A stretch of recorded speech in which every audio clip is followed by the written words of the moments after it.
Dulu suster, kenapa kok mau menjadi suster?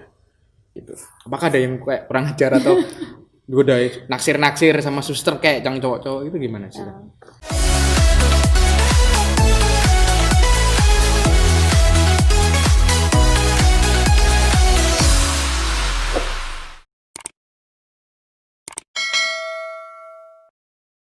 Halo Halo Sobat Sobat Cafe Cafe Pastur, Pastor, saya Romo Juve. saya Suster Felicia, Nah, saya ini sekarang datang ke susterannya, ini apa namanya suster? Biara Biara? Suster OP, Heeh. Santa Rosa de Lima, Oke, Surabaya. Surabaya. Nah, kali ini Romo mau wawancara ya atau bertanya-tanya seputar tentang suster ya, kesusteran. Nah, kesusteran. Jadi kan biasanya kan teman-teman kan taunya tentang seminaris, frater, terus Romo dan sebagainya. Nah, ini ada hal yang menarik, panggilan yang menarik dari seorang suster. Yang mungkin teman-teman mudi ya, pengen tahu kisah perjalanan dan sebagainya, hal-hal tentang kesusteran. Nah, nanti silakan suster perkenalan, kemudian ya perkenalan dulu lah. Oke, Oke. ya, saya Suster Felicia, Penny Ferawati OP dari Ordo Pewarta yang didirikan oleh Santo Dominikus. Jadi Hmm. saya seorang Dominikan, Hmm. pengikutnya Santo Dominikus.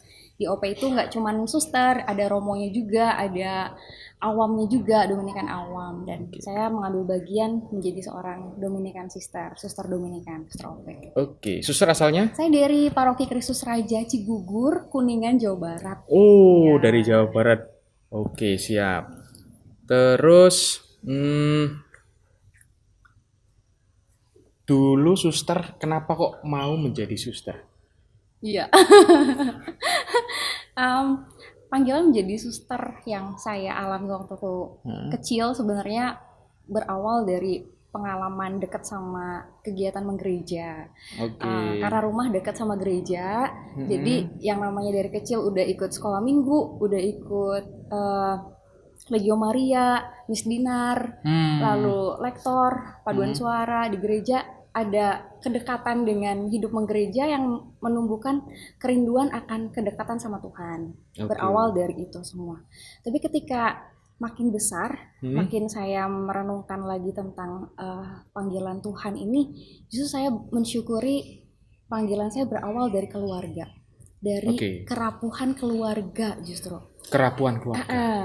Saya berasal dari keluarga broken home. Hmm. Jadi orang tua Iya, saya iya. pisah sejak saya usia 2 tahun. Hmm. Uh, Pada saat itu saya mengalami satu pergumulan di mana uh, anak broken home itu adalah anak yang seringkali dilihat sebagai anak bermasalah. Hmm. Kalau Oke. di sekolah, guru-guru saya kalau lihat anak-anak yang bodoh, anak-anak yang sering bolos, Hmm. anak-anak yang gak berprestasi, pasti dibilang, oh pantas dia anak broken home begitu. Selalu ke arah situ ya Selalu di suster situ ya. dan Iya. ada label, ada cap yang Hmm. membuat anak broken home itu nggak punya masa depan, nggak punya Hmm. satu pengharapan hidup yang baik. Tapi ketika saya merenungkan dalam perjalanan hidup saya betapa tangan Tuhan merengkuh saya, melindungi Hmm. saya bahwa di tangan Tuhan anak broken home pun punya masa depan.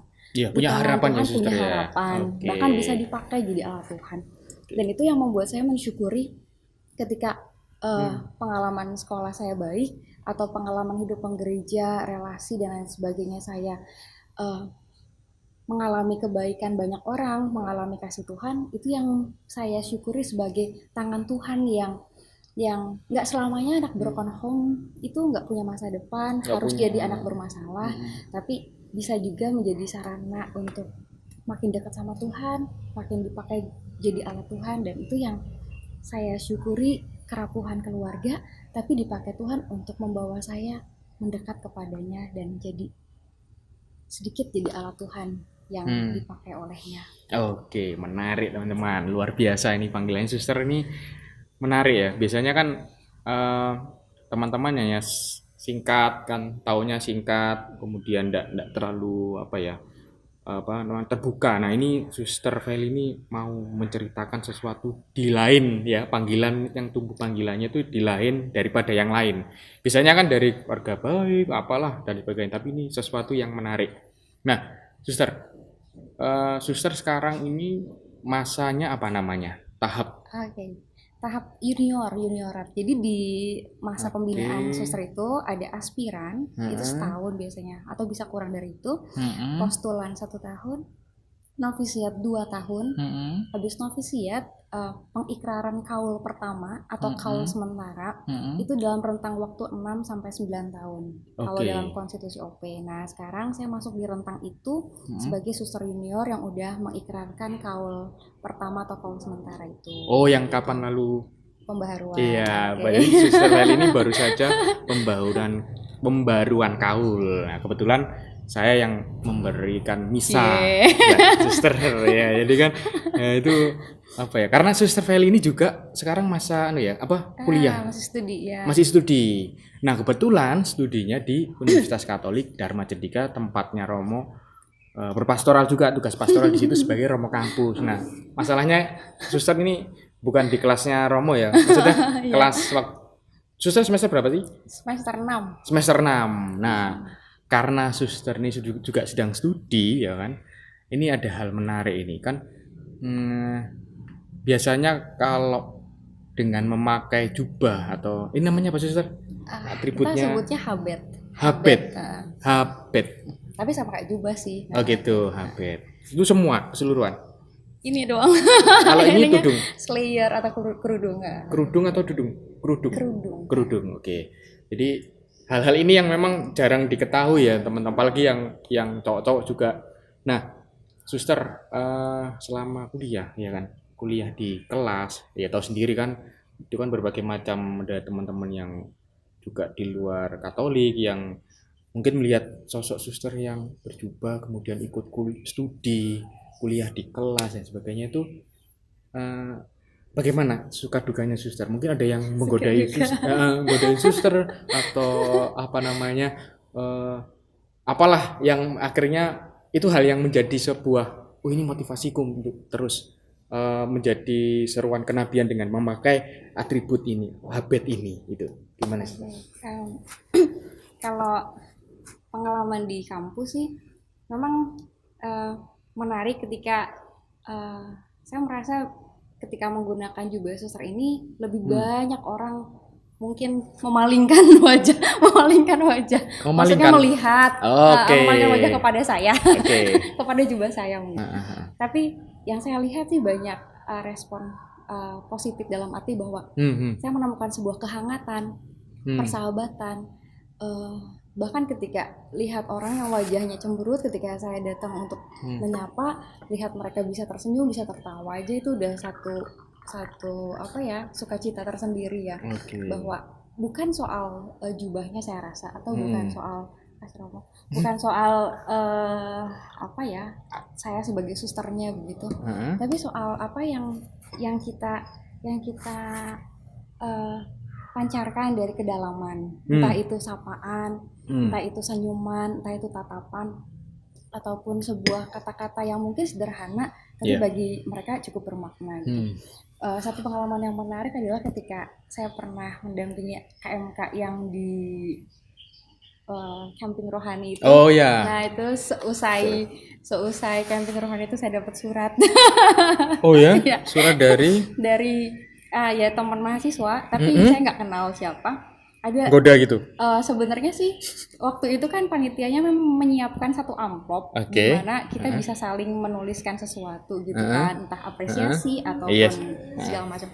Nah, yang membuat saya terkejut adalah ada yang menuliskan itu ya mungkin pujian tapi juga mungkin kekaguman seperti itu. Nggak cuma laki-laki tapi ada juga perempuan gitu kan. Yang saya syukuri adalah bahwa kehadiran kita membawa kasih kebaikan Tuhan bisa menyentuh orang-orang di sekitar kita, termasuk mahasiswa yang mungkin rindu akan sebuah perjumpaan kasih yang sejati, yang rangkulan atau persahabatan yang lebih dari hati begitu. Sehingga saya mensyukuri ketika dapat surat kecil itu bahwa ternyata memang mereka butuh disapa secara personal, butuh mengalami satu sapaan yang lebih mendalam begitu, dan ungkapan terima kasih atau pujian akan kata-kata yang saya sampaikan atau fisik saya mungkin begitu yang ditulis di situ gitu. Jadi cuma satu tanda kecil bagaimana menghadirkan wajah Allah di tengah teman-teman mahasiswa gitu.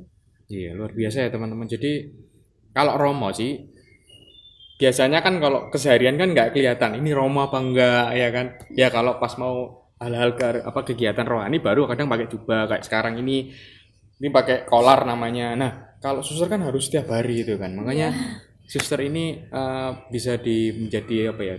Contoh bagi rohaniwan juga untuk lebih berani menyuarakan kenabian melalui ya ini jubah atau simbol-simbol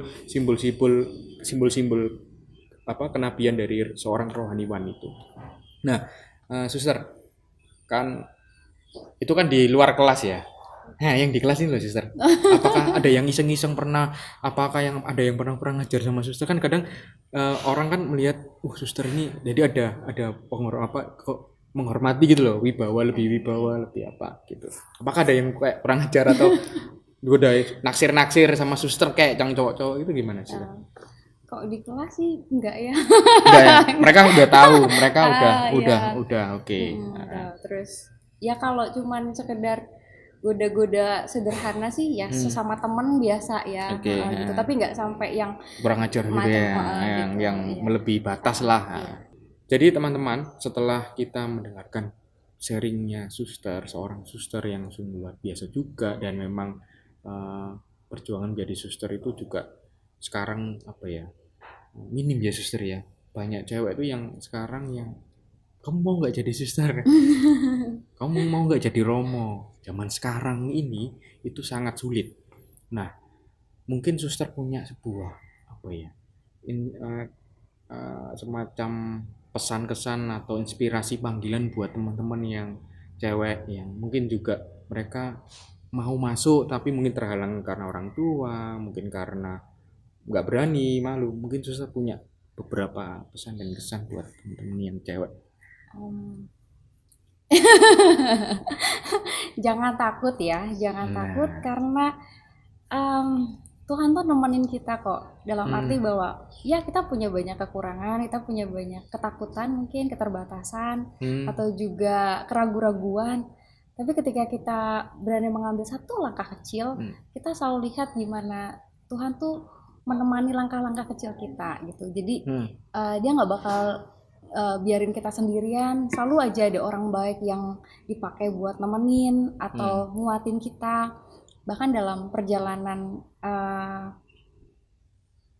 menapaki panggilan juga yang kadang berat gitu kan, di satu titik kita selalu nemuin pertolongan Tuhan tuh nggak nggak terlambat gitu, dalam arti bahwa ada aja rahmat yang dikasih buat kita bertahan, buat kita setia, buat kita merangkul kelemahan kita menjadi bagian yang membuat kita berkembang makin dewasa gitu. Jadi jangan takut melangkah, jangan takut menapaki sesuatu yang mungkin masih samar-samar. Toh di balik kesamaran itu ada banyak keajaiban yang Tuhan sediakan yang membuat kita terkagum-kagum betapa Tuhan menemani perjalanan kita, betapa Tuhan membantu kita melewati banyak sekali hari-hari yang akhirnya penuh makna dan penuh penyertaan Tuhan gitu. Iya. Jadi ya suster ya, di zaman sekarang memang harus berani menerobos sesuatu yang memang berbeda dari apa ya, yang yang umum gitu loh. Biasanya kan teman-teman kan Romo nggak mau ini kalau nanti itu nggak bisa nggak nikah, terus habis gitu nanti ya percuma dong dan sebagainya, kita kuliah lama-lama, sekolah lama-lama terus nanti kena gini. Itu biasanya kan. Nah, sekarang ini ada buktinya ya teman-teman, bukti nyata kami berdua ini adalah kami yang berani untuk menjawabi sebuah ya kebutuhan gereja juga sih, kebutuhan gereja yang lain ya, panggilan secara khusus yaitu menjadi seorang suster dan seorang imam. Nah, oke, jadi seperti itu, luar biasa sekali sharing yang sungguh singkat dan memang ini bisa menjadi inspirasi buat teman-teman yang cewek juga, dan juga bagi teman-teman yang cowok, Cafe Pastor yang juga mengetahui, oh iya, ternyata panggilan suster itu juga hampir-hampir sama dengan panggilan imam ya, dari keluarga dan sebagainya, tapi berbagai macam. Mungkin ada lagi suster yang mau disampaikan? Udah, Rom. Cukup ya, cukup ya. Oke. Kalau begitu kami undur diri. Sampai jumpa, tetap semangat. Halo Sobat Cafe Pastor. Bye. Dah. Dadah. Kita Semangat. teh dulu. Mari, Sister. Yuk. Oke.